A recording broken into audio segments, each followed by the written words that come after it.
অন্যদিকে কোনো বিএনপি সহ কিছু দল এই আন্দোলনকে সমর্থন জানিয়ে শিক্ষার্থীদের রাজনৈতিক ফাঁদে ফেলে নিজের আন্দোলনের ব্যর্থতা পেছনে রেখে নতুন আন্দোলন শুরু করার পায়তারা করছে বলে মন্তব্য করছেন আওয়ামী লীগের সাধারণ সম্পাদক ও সেতুমন্ত্রী ওবায়দুল কাদের।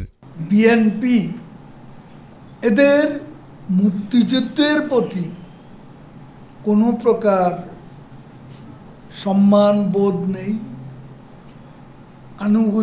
মুক্তিযুদ্ধের চেতনায় তারা বিশ্বাসী, এটা এখন আর মনে করার কোনো কারণ নেই।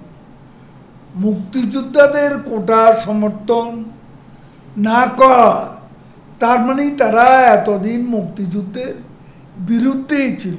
বৃহস্পতিবার 11 জুলাই বিকেলে আওয়ামী লীগের সভানেত্রীর ধানমন্ডির রাজনৈতিক কার্যালয়ে সমসাময়িক ইস্যুতে সংবাদ সম্মেলনে এসব কথা বলেন আওয়ামী লীগের সাধারণ সম্পাদক ওবায়দুল কাদের।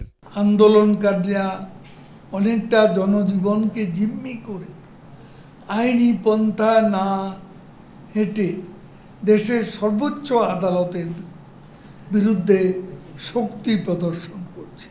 কোটা বাতিল ইস্যু নিয়ে ওবায়দুল কাদের বলেন, কোটা বাতিলের ফলে নিয়োগ পরীক্ষায় নারীরা পিছিয়ে পড়েছেন। কোটা থাকা অবস্থায় 26% নারী নিয়োগ পেলেও কোটা তুলে দেওয়ার পর এই হার নেমে আসে 19%।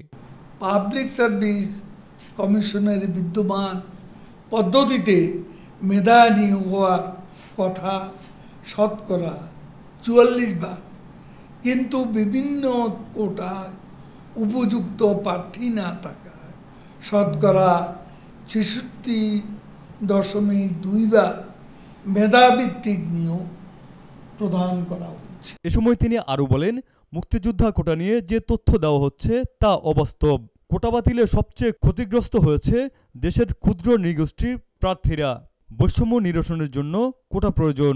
প্রিলিমিনারি প্রশ্ন লিখিত পরীক্ষা দিয়ে সমান যোগ্যতার ভিত্তিতে উত্তীর্ণ হয়েছে। কোটা পদ্ধতি বাতিল হওয়ায় সবচেয়ে ক্ষতিগ্রস্ত হয়েছে দেশের ক্ষুদ্র নৃগোষ্ঠীর প্রার্থীরা। পাবলিক সার্ভিস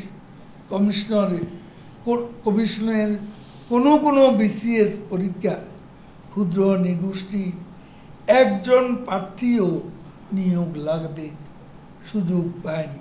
জনদুর্ভোগ সৃষ্টিকারী সব কার্যক্রম বন্ধ করে অবিলম্বে নিজ নিজ শিক্ষা প্রতিষ্ঠানে ফিরে যাবার আহ্বান জানিয়েছেন ওবায়দুল কাদের। সব পক্ষকে ধৈর্য ধারণ করার আহ্বান জানান তিনি।